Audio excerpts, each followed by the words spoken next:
Salam sehat teman-teman dan Bapak Ibu guru dosen. Perkenalkan, nama saya Vincent Joseph Indra dari mata kuliah Komunikasi Bisnis kelas Paralel B, Fakultas Bisnis dan Ekonomi, Universitas Surabaya.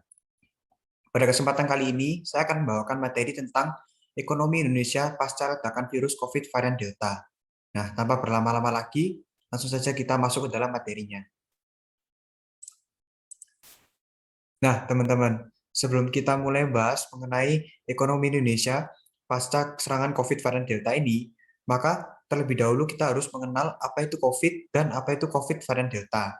Nah, COVID ini merupakan virus yang pertama kali ditemukan pada Desember tahun 2019. COVID merupakan virus yang menyerang sistem pernapasan tubuh manusia. Sedangkan COVID varian Delta ini merupakan penyakit COVID yang disebabkan oleh bermutasinya virus corona. Nah, munculnya virus corona yang baru ini pertama kali ditemukan di India pada Desember tahun 2020. Varian ini telah ditemukan di lebih dari 74 negara, salah satunya yaitu Indonesia.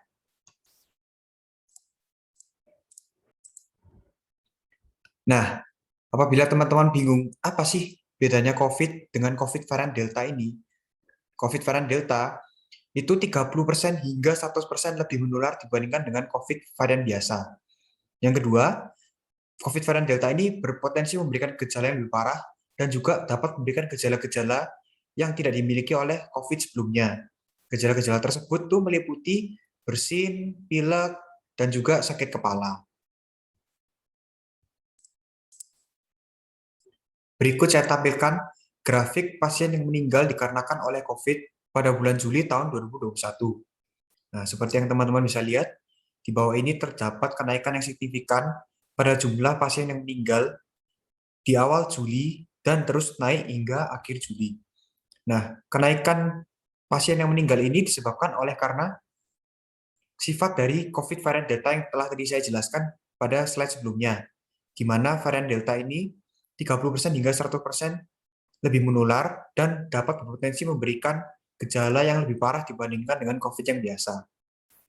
Walaupun sebelumnya saya jelaskan bahwa COVID varian Delta ini pertama kali ditemukan pada Desember, namun COVID varian Delta ini baru pertama kali muncul di Indonesia pada bulan Juli tahun 2021.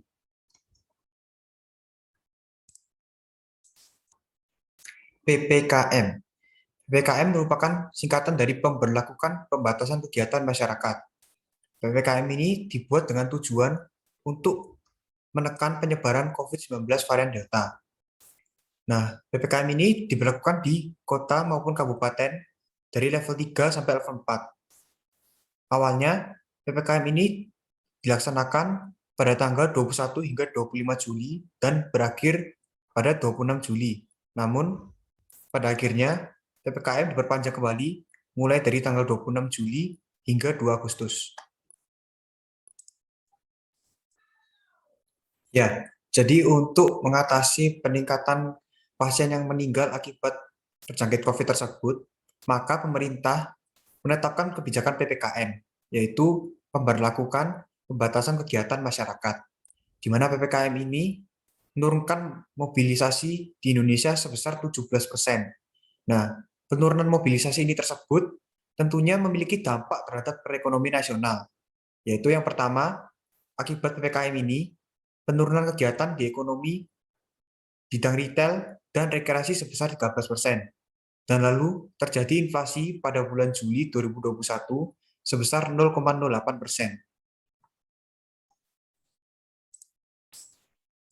Selain memberikan dampak kepada perekonomian nasional, kebijakan PPKM tentunya juga memberikan dampak kepada pemilik-pemilik usaha dan juga masyarakat.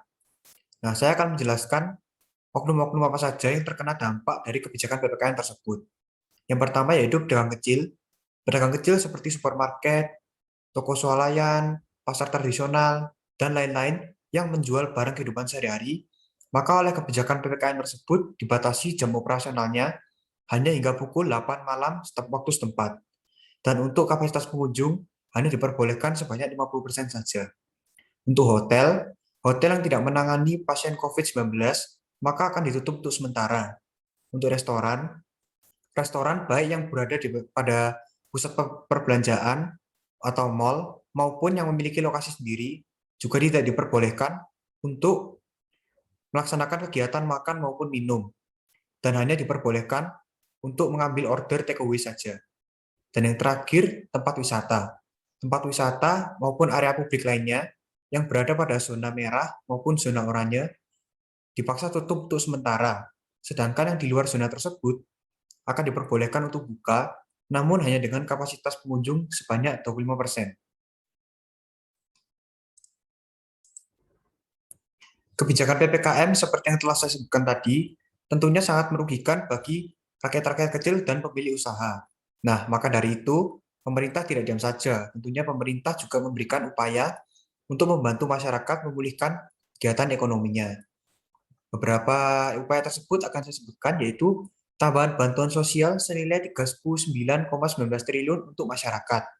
Lalu terdapat pemberian subsidi listrik dan perluasan bansos, antara lain berupa kartu sembako, program keluarga harapan, dan kartu prakerja. Dan yang terakhir yaitu relaksasi berbagai prosedur, pelaksanaan anggaran, dan mengutilisasi teknologi digital untuk melakukan pembayaran non-tunai. Nah, teknologi digital ini juga diaplikasikan pada penerimaan bansos, sehingga para penerima bansos juga dapat terhindar dari kemungkinannya untuk terjangkit penyakit COVID. Selain berupaya untuk memulihkan perekonomian rakyat, pemerintah juga berupaya untuk memulihkan perekonomian nasional. Nah, upaya tersebut disalurkan dengan membuat kebijakan pemulihan ekonomi nasional. Pada kebijakan ini terdapat 3 tahap. Tahap pertama yaitu peningkatan konsumsi dalam negeri. Mengapa pemerintah memutuskan untuk meningkatkan konsumsi dalam negeri?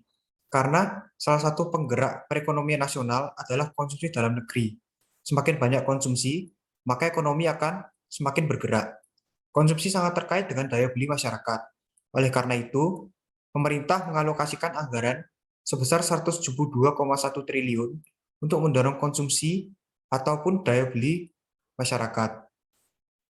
Lalu yang kedua, peningkatan aktivitas dunia usaha. Nah, peningkatan aktivitas dunia usaha ini dilakukan oleh pemerintah dengan cara memberikan stimulus maupun insentif kepada UMKM dan korporasi.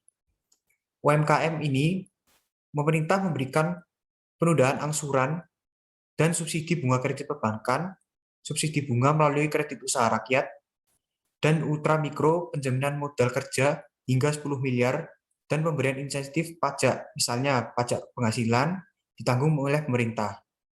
Nah, untuk korporasi, pemerintah memberikan insentif pajak, antara lain bebas pajak penghasilan untuk impor, pengurangan angsuran, dan pengembalian pendahuluan PPN. Yang terakhir yaitu ekspansi moneter. Ekspansi moneter ini dilakukan dengan cara menjaga stabilisasi nilai tukar rupiah, menurunkan suku bunga, dan melakukan pembelian surat berharga negara.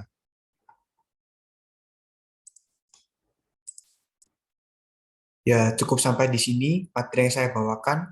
Semoga dengan video ini saya dapat membantu memberikan wawasan lebih dan juga pemahaman mengenai bahaya COVID varian Delta kepada teman-teman yang sedang menonton video ini.